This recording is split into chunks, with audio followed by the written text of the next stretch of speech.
Ren from Hallowed Be Thy Game, and today I'm going to share my review of Fire Emblem Engage. Let's check it out.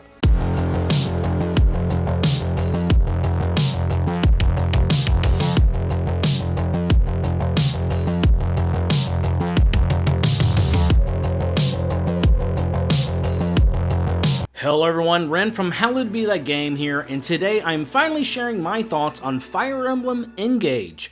Nintendo has 2023 off to a powerhouse of a start, and the newest entry in their long-running SRPG series did a lot that I fell in love with, but also a couple of missteps that left me wanting just a little bit more. But if you love JRPGs and enjoy the content that you are seeing, then please consider liking and subscribing to the channel.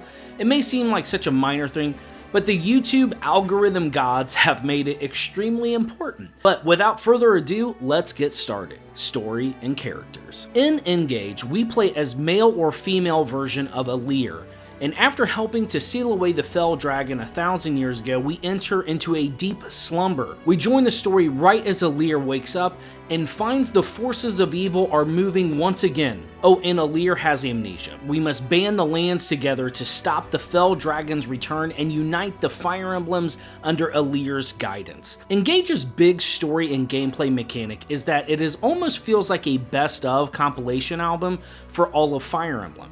Previous heroes' souls and/or essences are inhabiting these rings, and we have 12 heroes without DLC to gather. These heroes and rings have unique powers and abilities to help our band of heroes in battle. I have to admit, I was a little curious and worried with so many heroes that it would feel a little muddied, or that some of the heroes would struggle for screen time, but it is handled rather well, and I never felt as though the main cast of newer heroes didn't have a chance to shine and make their own unique impact on the game. I will admit that after my time with the game that I felt as if Fire Emblem Engage's story wasn't necessarily for me. It has a pretty strong start, but I did struggle to really connect with the majority of the cast, and I'm more than fine and okay with anime tropes in games. Obviously. I felt there was a little more room for character growth for all the main cast, but it was just highlighted more in Alear's nigh perfection. All in all, I was expecting a little more turmoil and difficult decisions to be available in the story, and despite not being present, the game does offer a rather epic and satisfying conclusion that left me really enjoying the game. My rather nitpicking of the story elements mostly just stems from my deep love for the franchise. I found there to be quite a bit of lovely and enjoyable soundtracks from this game that made a lot of the time exploring maps or conquering tougher foes to just be excellent. With such an incredible lineup of heroes in the game, it was awesome to feel those grandiose moments to be accompanied by such quality songs. Definitely a playlist I'll no doubt be listening to more as I edit videos for the channel. All in all, I have nothing but positive things to say about this game's soundtrack. Gameplay and power progression. Now, power progression in Fire Emblem Engage did a few things differently that I much appreciated. Now, outside of combat and just getting raw experience, you have quite a few avenues at your disposal to upgrade your character's power levels, and seemingly quite a daunting amount at times. Now, after a battle, you can return to the Somniel, the game's main hub, and take on various tasks that can drastically give you an edge in combat.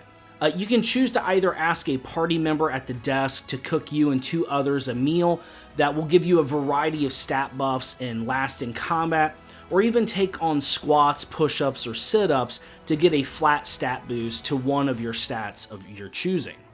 However, one of the most important aspects of power creep in the game is boosting your level and affinity with the emblem rings that you have at the arena. Now, I'll try to simplify this, but as you gather a cool-looking army of characters, you'll be picking up more and more emblem rings. You can opt to have a character battle with certain emblems to gain affinity levels with them, and this in turn allows them to gain access to passive abilities and skills that will be imperative for them to unlock unique classes, or even just get god tier passive abilities such as Canter, which can allow you to move up to twice in a turn. Borderline mandatory for making the game so much easier.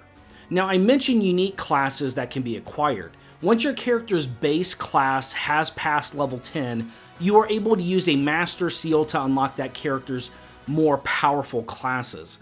And once they max out in that class, you can use a second seal to either revert them back so they continue to get levels and power creep, and you get to retain your skills and stuff like that, along with your stats. It offers a very wide depth of character progression. And one such example is Alir's base class being Dragon Child, and you can upgrade that to Divine Dragon, which offers a lot of unique power creep. It sounds like a lot to manage, and that's just it. There is quite a bit to manage in between combat. There's also a farm at the Somniel that after each battle generates more resources to be gathered depending on what kind of animals you adopt and equip to the farm.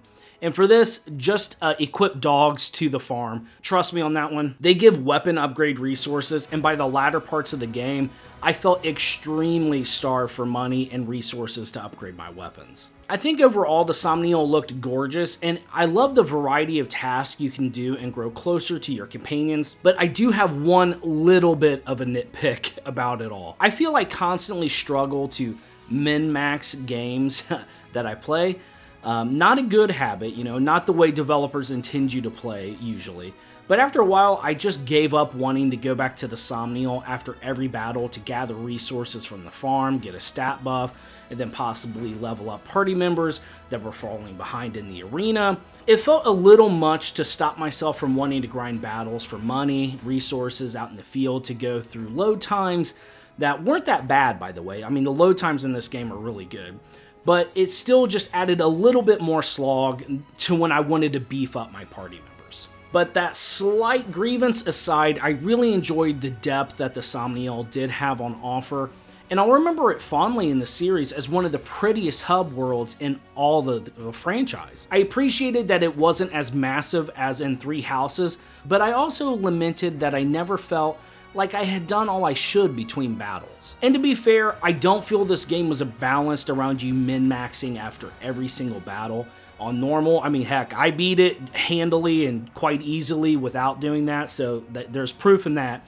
And it shows the game's fair difficulty for combat. Which brings me to combat. Look, this is easily the best feature of Fire Emblem Engage, and I truly felt that this and the character designs were some of the absolute best in the series, and I'm not kidding. The difficulty on normal is extremely approachable, but it offers a really good difficulty ramp up from early battles to some of the tougher maps later in the game. Bringing back the rock, paper, scissors mechanics of weapons was a great choice for the combat design, and I really felt that when I upgraded my units that I could feel my power levels increase, and in turn the game throw newer challenges at me in the form of stage hazards and other unique, tougher enemy units to fight. I think a lot of my reasons for feeling that the Somniel just housed some chores was because I never wanted to stop fighting. It was so addictive and engaged, and I truly felt, well, engaged in combat. Okay, look, I'll see myself out. But the map designs and mechanics felt so enthralling to me, and later in the game I felt the maps would hold some really fun and deadly threats to surmount. Truly a joy to play, and with the final battles of the game being some of my favorite of all time in SRPGs. Seeing the characters' animations and unique emblem attacks were always so gorgeous to experience. Characters that have emblem rings equipped or even crafted rings equipped are able to gather unique resources for not only your team but yourself as well, which you should always prioritize having equipped. And they can also engage with their equipped emblem ring to transform on the battlefield. This is where the true strategizing and fun was at in this game. The emblem rings would range in power from being able to just annihilate an enemy off the battlefield with Lin's powerful sniper ability, or to just become a defensive powerhouse with emblems such as Hector or Ike. I couldn't get enough of this and will easily be the primary reason I replay this game on harder difficulties. Also, it was a minor thing, but being able to run around maps after battle and gather resources and talk to your party members was such a cool addition that I really hope continues on with the series. Though I am saddened there is no New Game Plus to this mode, that is only because of how much fun this game was. If there is, then sadly I haven't been able to find it yet. Hopefully it can be added with a free patch or something in the future. Fire Emblem Engage was a monstrously strong start to the year for JRPGs and Nintendo.